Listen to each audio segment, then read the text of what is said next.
mobile exhibit, a mobile national park, the only national park that actually travels to you. We're following the Lewis and Clark Trail. Have you heard about the Lewis and Clark Trail? You have. Excellent, excellent. We have maps all around. You're going to learn a lot out there, outside this tent. But today, we have Lewis Malater, who is the historian and religious leader here in the Yakama Nation. And he's going to share with you a little bit about the culture here. So if you give him a round of applause, welcome here to the tent. And I'll hand it over to him. Thank you. Thank you very much. As I stated, my name is Lewis Malater, but the people here, my Native American people, call me Yatuntai. That's the name given to me by my grandfather. If you would, just hold on to that. What I'm hoping to be able to do is show you a little, give you a little information as to who we are, why we do the things that we do, and so forth. If you would, just take a look at what I just gave it and then pass it on down so that everyone will be able to get a feel of it. Taste, you know, look at it, smell it, feel it. What we do, this is tule, a tule. What we do is we harvest this at a certain time of the year, which is right around August. And the lady folks will harvest it, they cut it near the bottom, then they they put them in large bundles, and then they set them off to the side so that they will dry. They let them dry for about a month. They normally grow in marshes. They love the water, so they grow there. Once they're dried, they get the lady folks again. They run up to Crab Creek. They grab some Indian hemp. They string it into long strings. Then they weave them together with that. We utilize that. That's a very important commodity item for the Yakama Nation, even today as it was 500 years ago. We use it for a table.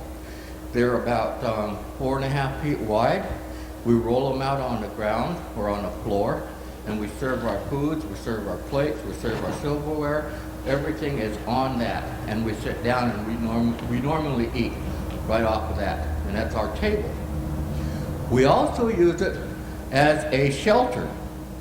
That thing there, if you look at the very end of the tule, you'll see it very spongy. That spongy type material is a resistor. It resists water, it resists wind, so it's very comfortably warm. So we utilize it for our winter lodges. And we build a wooden frame, and then we put this over the top of that wooden frame. We're called like subterranean dwelling. They're about 18 to 20 inches into the ground. So the wind doesn't come either under, doesn't come through, and it doesn't come over the top either. So it's very warm during the wintertime because of that tule. So that's how important it is. And the last thing we utilize this for, when we pass on, we dress up our dead with the finest clothes that we can afford, and then we wrap them in the tule. So you can see how important that tule is to us. In fact, we have gone to some wars over the fact to harvest these. So that's why I had to bring it out and show it to you, so that you could feel it. And when you see it, next time you drive down a country road, are you folks from the valley here? When you drive down a country road, when you see a lot of water on the side, you'll see these plants. They grow up to about 8 feet tall. They range from 4 to 8 feet tall, and that's what we use them for. So we still use them as we have in the past.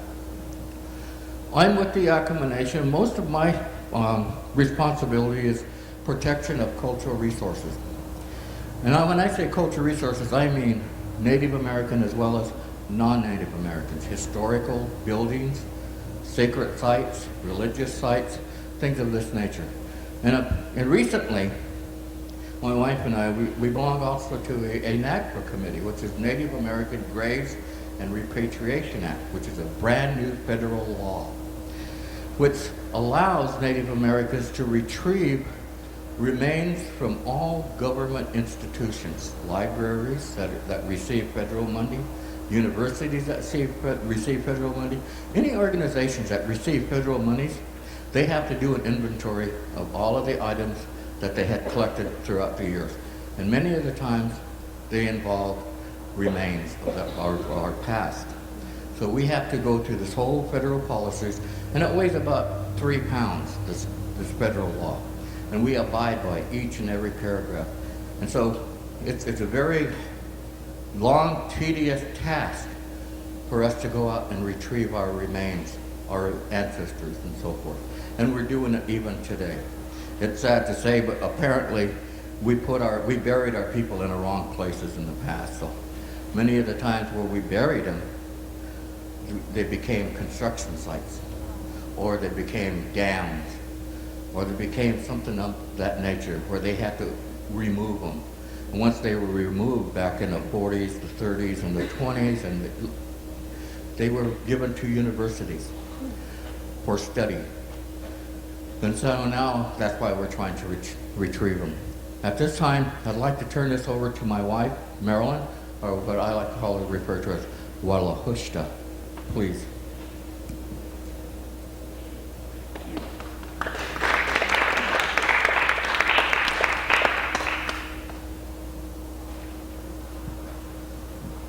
Tashmaishte in Minanaimo, in Miwalahashta. Good morning, my name is Marilyn Skehan Molater. That's my English name. My given name that my grandparents gave me is Walahushta.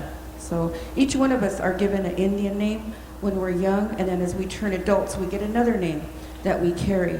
In our belief, which is the Washit religion or Seven Drum, you have to have an Indian name.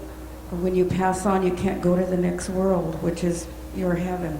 So all of us, almost everyone in the tribe has an Indian name. I am the curator and the manager for the Yakama Nation Museum, and we brought a few of our things from our museum collection that we wanted to share with you today. And I just brought a few basic things because I wanted to share it with you. And I think one of the most interesting things is right here. Can you all see what that is? A basket?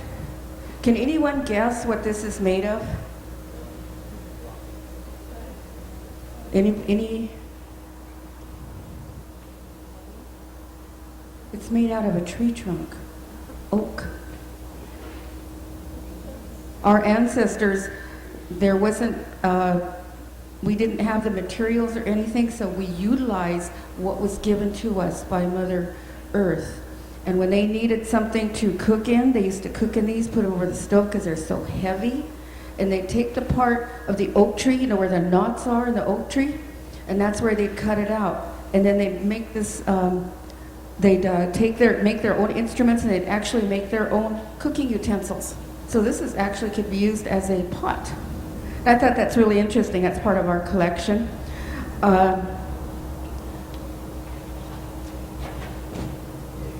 Okay, these here are called shaptakai in our language. Shaptakai. That means Indian suitcase. These are made out of deer and elk hide. When our young men go out and go hunting, they skin the deer. We use every part of the foods, of the deer, the fish, everything. So this is what they made this out of. And they form it, let it dry, then they form it.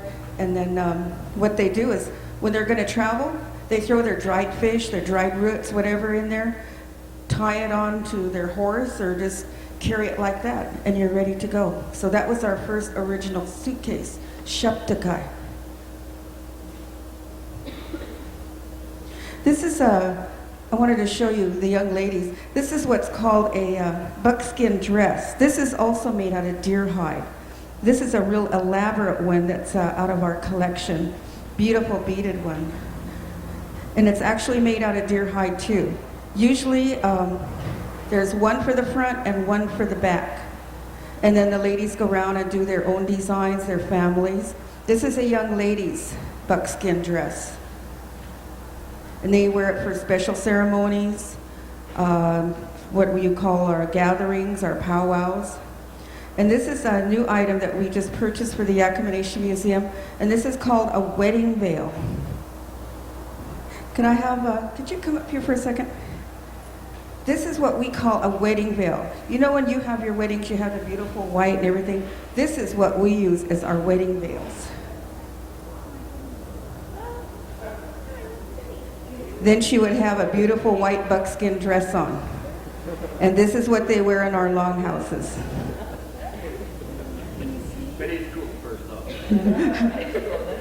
But that's what's called a wedding veil.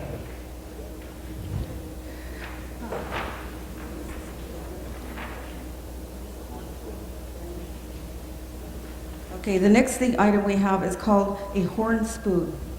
It's actually made out of a horn. So when they killed like an antelope or something, they would go ahead and use the horn and make spoons out of it. And it must have been used, it's a part of our collection also, but with the beadwork on it, so it must have belonged to a leader or a very important family.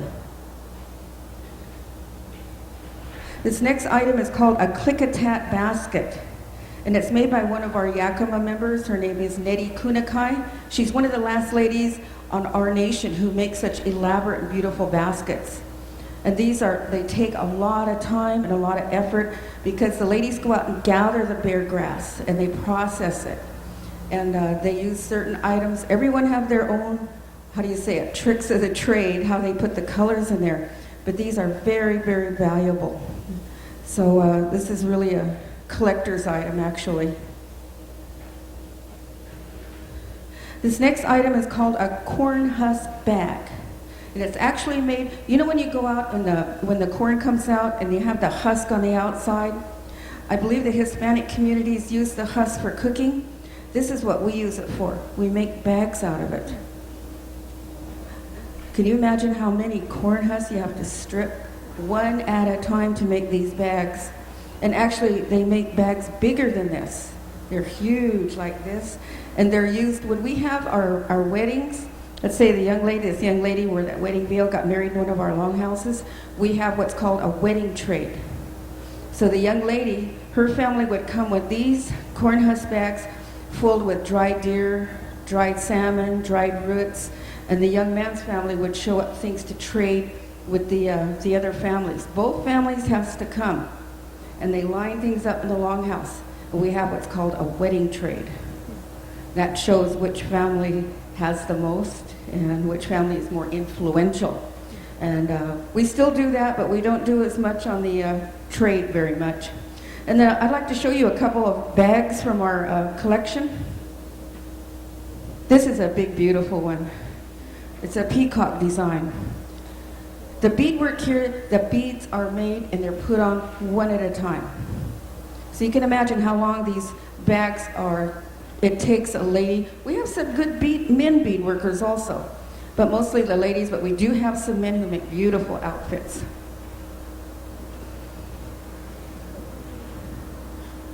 Okay, I'm going to let my husband finish off now. Thank you, Marilyn. I think I just have a few more minutes, so I'd like to just close with some of the men articles. This here belongs to me personally. It was made by a gentleman in Seattle. A white man made this. He made this for the 1962 World's Fair in Seattle, Washington. It is originally from a ram, an otter, and so forth, the material. And he gave that to my family. My family was the Sakapi family that went to Seattle to perform for the people that came from all over the world in 1962 to Seattle's World Fair. And they became very good friends. And so what happened was just when he passed on, he left it in his will that it would revert to our family. And then when my grandfather passed away, it was given to my mother, and then my mother handed it down to me because I'm her eldest, and I'm the best. But we utilize these for the powwows. We dance in our finest regalia, and it's more or less, again, just to prove to the people that we are who we still are. We're still Native American. We still hold on to our customs and our beliefs, and that's part of my regalia that I use when I dance. And I don't dance or perform very often. Whenever I do, it's more or less because I'm a veteran. I'm a combat veteran, so normally when they call for combat veterans, I will come out with my regalia and dance. But normally, I'll just sit and watch and enjoy. But in closing, As you read this, I don't know if you had the chance to read it, but outside there's a little sign out there that says that on April 14th, 1806, they were on their way back to the east. They came to a village at that point, and they spent a night, and they met some Native American people. Those Native American people still exist today. Some live on the reservation, and some still live on the Columbia River. And they still practice their beliefs. They still practice their fishermen, but they also had intermarriage into other families that had horses. So many of the times when Lewis and Clark were coming through, they purchased dogs, horses, and food from the people along the Columbia River. But at this time of the year, there wasn't too many along the Columbia River, except for the fishermen, because the salmon hasn't really come up at this point. What we were hoping to do is be, right this time of the year, everybody's coming out of their winter lodges. Remember we talked about the winter lodges? Everybody's leaving those winter lodges now, and they're going up into the lower levels of the lower meadows, and they're harvesting roots. Everything they can harvest at this point, that's what they're doing. Each time they go out and harvest, they bring it back.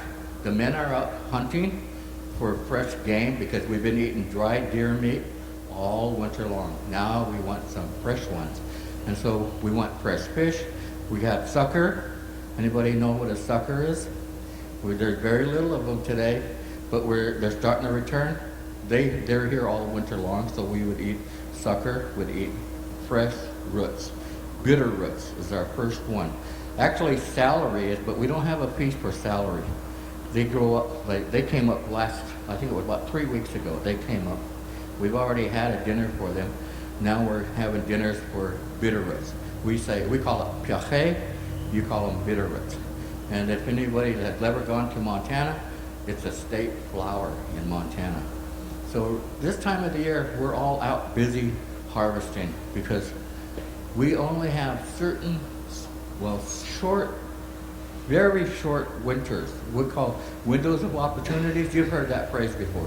Windows of opportunities are very short for us. Celery, at least 1 week. Then after that, the stems get very hard, and the nutrition is lost. So you only have 1 week for celery, and you can't preserve celery. Then we have bitter roots. You can preserve bitter roots. You dry them, and then you put them away. And then it goes into camas, and then other bulbs, and then throughout the whole year we have about 6 seasons. We have 6 seasons total throughout the year. So we're constantly on the move. And we start from the bottom land, and we work all the way up to the alpine regions, and that is probably August, September. We're up there in the highlands, alpine area. We're up there harvesting, we're hunting, we're fishing, we're doing whatever we can do to gather as much material, raw material as we possibly can, so that when we start journeying back down, our horses and our dogs, ourselves, we're all packed. And we're bringing them all down to the winter lodges so that we can start again. So thank you very much. We really appreciate your presence here today, and I hope you leave with something. Thank you. All right, now school groups. You guys are going to go out to a station out there, I believe the dugout canoe. So if you follow Ranger Rebecca out there, she'll take you out that way. Well, rest of you, if you're invited to stay, Carol Craig is going to talk to you about fish. And Carol Craig is the public information manager for the Fisheries Resource Management of the Confederated Tribes and Bands of Yakama Nation. Try saying that 5 times fast. Yeah. All right. So let's give Carol a round of applause. As today she's going to talk about cultural tradition and treaties on fishing in the Yakama Nation. All right. Yes. All right. Welcome and shachmaiski, and that's how we say good morning in the Yakama language. Have any of you ever gone fishing? Anyone gone fishing? Oh, good. Has any of your classrooms raised any of the fish to release them in the river?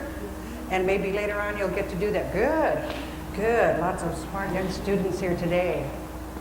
I visit schools from kindergarten through college level, and I travel Pacific Northwest wide to educate the non-tribal public and the school children about what we do to help the salmon in the Yakama Basin. And so this is a few slides that I would like to share with you today. But when we are young, we are taught at a very, very young age by our elders that when we were placed on this part of Mother Earth, we did not come from anywhere else. That the Creator told us that He would give us some gifts. And those gifts came in the form of salmon, deer, elk, roots, berries, and all of the herbal medicines that we continue to use today. But He also warned the tribal people, and He said, as long as you take care of those resources, they'll take care of you. But if that salmon ever disappears, or the berries, or any of them, then we too as tribal people will disappear. So that's why we try to take care of all of the natural resources that we continue to use today. It's very important to us. And we're also taught to think and plan 7 generations ahead of ourselves. Our elders tell us that we were not just here put on Mother Earth and then to go away. And they tell us that we're preparing for the future generations. And they tell us that we're only borrowing the salmon. We're only borrowing the Yakama language. We're only borrowing the water, everything, and we're preparing Mother Earth for those future generations. So it's like remembering the future. And that's very, very important to think about in planning for the future.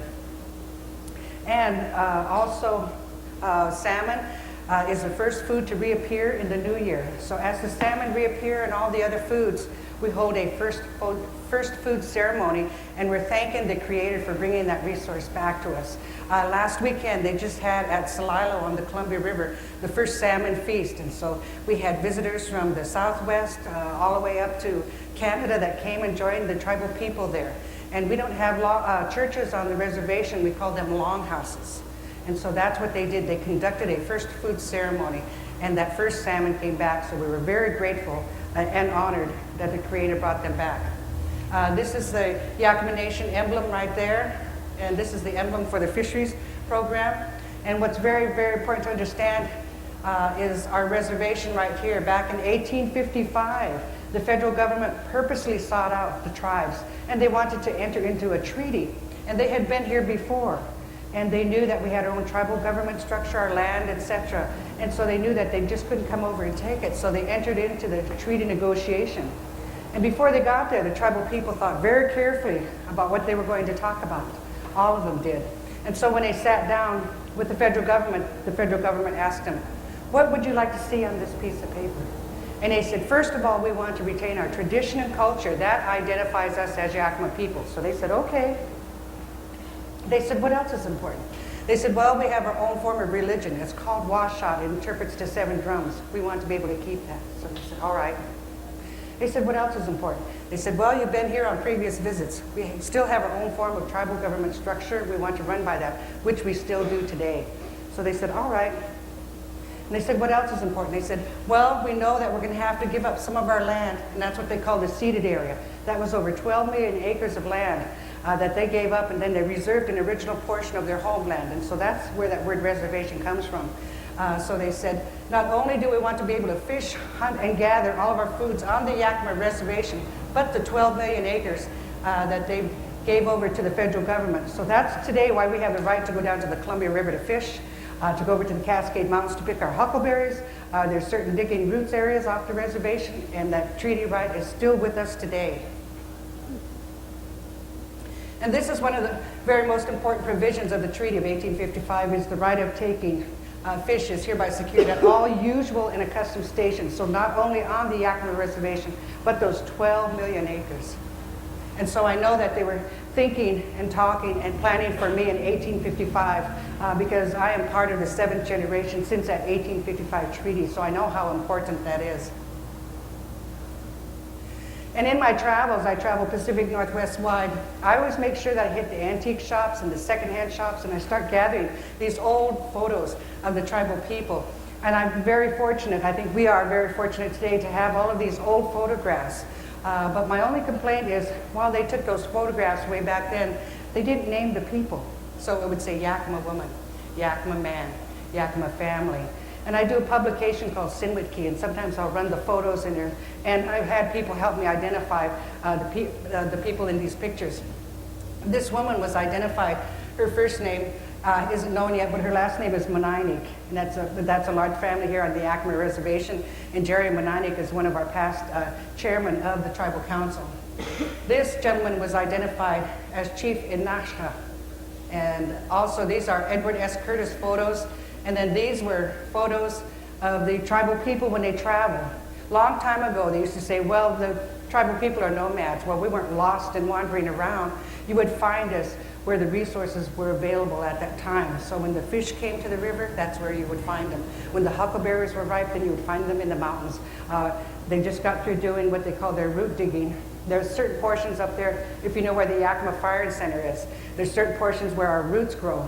And so they cordoned that off. So those roots will be saved. And each year the elders will take the young people up and show them how to dig the roots and berries. This is a couple of our tribal leaders that went to Washington, D.C. They have not been identified. And then this one just said Yakama family. And I had run that picture in there. And then I found this picture in Ellensburg, Washington, and his name is Cleveland Kamaikan. And he was the great grandson of Chief Kamaikan, who was our main chief who signed the treaty in 1855. And then this is Chief Spencer. And although Chief Kamaikan was our main chief back then, he refused to move onto the reservation. He wanted to continue to travel during the seasons. And so he stayed off of the reservation. So then the federal government appointed Chief Spencer as the first chief of the Yakama Nation. And then this is one of the natural land bridge that was on the Columbia River. And then when they were taking the school children to the boarding schools, they were going to teach them how to be seamstress, to be cooks, etc. They didn't want them to carry on their traditions, and that was a very, very sad time for some of the tribal people. And in fact, my mom and dad were part of that last generation that were taken to boarding schools. My mom lived in Wapato, and they took her to St. George's Catholic School in Tacoma, and she was raised there. My dad was taken from Wapato down to Chemawa School in Salem, and he was raised there. So it was not a very, very happy time for the tribal people. This is Celilo Falls. I don't know if you've ever heard of Celilo Falls, but it was what our elders tell us, one of the greatest, richest economic centers of the tribal world before non-tribal people arrived. And they would tell us that when the spring Chinook started running upriver, tribal people would begin to gather there. And they said tribal people came from as far away as the Great Lakes, the Great Plains, the Great Plateau, and the Basin. And they would come to this part of the world. And they would bring food that wasn't available to us. And they would trade for that salmon. There were games that went on, probably intermarriage. It was just a great time and a great gathering, learning how to get along with one another. And they would bring buffalo meat that wasn't available to us, and then we would trade the salmon. This is an old photo from the 1920s. These are earlier 1950s down here. And then this young man holding eels, that's also a traditional food of the tribal people, is Roger Dick Sr., the late Roger Dick Sr. And then I remember when I was little, my dad used to take us down there. And he would get on this little small cable car, and they would pull themselves over to one of the smaller islands. And I would ask my dad, Dad, can I go with you? I want to go with you. And he'd tell me, no, it's too dangerous. And I see these pictures today, and I think, what in the world was I thinking? Then in the 50s, they started making the dams. And the United States president and everyone proposed to make the Dalles Dam. And we had a delegation of our tribal political people go over to Washington, D.C., and they begged with the Senate, and they begged with congressmen and the President of the United States, and they said, please don't build that dam there. It will flood over Celilo Falls, our ancient fishing grounds that were placed there purposely for the tribal people. Please don't do that. But it fell on deaf ears, and they built the Dalles Dam. Finally, it was completed, and on March 10th, 1957, they closed those concrete gates at the dam. Now the water's gushing, and it's starting to flood over Celilo Falls. And it was a very, very sad day for all of the tribal people. This would be gone. We would never be able to go there again. They stood on the sides of the hill, and they dressed in their tribal regalia, and they were pounding drums, and they were singing, and they were crying. They were mourning the loss of Celilo Falls. We would never be able to go down there again. And once they said it took about 7 to 8 hours before it was completely flooded. So it was a very, very sad day for all the tribal people. And once that happened, the federal government thought that we would lay down our fishing equipment and walk away, not understanding that guarantee of that 1855 treaty that said we could fish in perpetuity. Today we were concerned about there were no fish in the Yakama River, other streams and rivers. They had not been there in the Yakama River for over 30 years. So our basic philosophy is put the fish back in the river and protect the watersheds where they live. And so we were working with the state and federal agencies for almost 2 decades. And we would say, take that fish out of those concrete hatcheries, start putting them back in the Yakama River, the Clearwater, the Umatilla, where they originally were and they haven't been for many years. And they would say, oh, we have to do a study. We have to see if that'll really work. Some of our tribal elders would say, are they going to study the salmon to death? Finally, the plan was approved by the state and federal agencies. We started doing that several years ago. About 4 years ago, the first salmon came up the Yakama River. There had been no salmon in the Yakama River for over 30 years. So if you've been fishing in the Yakama River, that's because of what the Yakama Nation is doing. And that process is called supplementation. And they would say, all right, that will supplement that run. So when they go and they spawn, the salmon eggs will be there. They will grow up, they will go out to the ocean, and then when they come back, they will be natural spawners. So we know that process is working today. And it's for everyone, not just the Yakama tribe. And this is also, we take care of the fish at all of its life stages, from its inception as an egg. Here they're taking some of the fish eggs, they're putting the milk over it, that fertilizes the eggs, then it begins to grow. This is called the alevin stage. They're still too little to fend for themselves, so there's this little sac there. And it holds all their vitamins, their nutrients, and then it kind of tends to disappear, and then they can fend for themselves. We have facilities that teach our young tribal people. They're putting what they call pit tags on the salmon. That way we can follow them. We can pick them up at one point, put them through this small wand, and it will give us all the information we need about that fish. Here in Prosser, Washington, we have what we call a steelhead reconditioning program. Steelhead are the only salmon that don't die after they spawn. Most of the other fish, they spawn and then they'll die, but steelhead can spawn more than once. And so we want to know where they're going, what tributaries, do they go back down to the Columbia? So this technician is inserting a radio device down the salmon. This is the salmon, and we have circular tanks for them there at Prosser. And then we release them. We feed them krill, which is a natural fish food, and then release them to see where they go. And while they're out here on the freeway on I-82, they have special electronic devices, and then they'll go along the river, and then they'll feel a beep, beep, beep, and they can actually follow a steelhead. So we're always studying the salmon to make sure that they come back for the tribal people. This is also Prosser, and this is near the Prosser Dam, but there's also a canal that's for the farmers, and sometimes some of the fish get stranded, like the fish right here. And so they'll net them up, and then they'll take them and put them back in the Yakama River. And our tribal technicians and biologists are very, very dedicated people. They know how important the salmon is to us. And so they'll be working out in the 100-degree-plus weather, the sub-zero weather. They're there year-around. As well as making the habitat good for them, teaching the young people. They're cutting willows, and they're going to plant them by the rivers and streams to make that stability of the bank much better for the salmon. They're building a fence coastline. We work with farmers. And it's like our elders tell us, everything on Mother Earth needs water. Without water, nothing would be able to exist. And that's including the ranchers that have cows. And so we find grants, we work with them, they start building fences near the river streams, and then where they know there's no fish eggs or salmon, then they'll build an opening so the cows can go down and get their share of water as well. And then this was a tunnel up on near Mount Adams, what they call the closed area. And it was built way back, I think in the 1930s or 40s. And there was a falls there, and they built that tunnel there, hoping the salmon would be attracted and it would take them over the falls. But it never did work for some reason. They never did know why. Just last year, we got some federal funding and worked with the Washington State Department of Fish and Wildlife, the National Marine Fisheries Service, and they started working on that tunnel. And now the fish can go up, they are attracted, so they made great improvements for the salmon. So planting the trees and all the bushes and everything that you need, make it a fish-friendly home when they come home. This is a culvert that was up on the reservation, and of course you can see the water's down here. Well, the salmon couldn't get up there to continue their journey, so we lowered that culvert, put it directly with the ground, and now today we have the fish that are returning further upstream. So we have fish going to the Status Creek, Yakama, Natchez River, all of the places where they used to be, and now they are returning again. and as well as teaching our children, our grandchildren, passing the dip nets and the poles. These are old photos from Celilo. This is a smaller waterway at Celilo.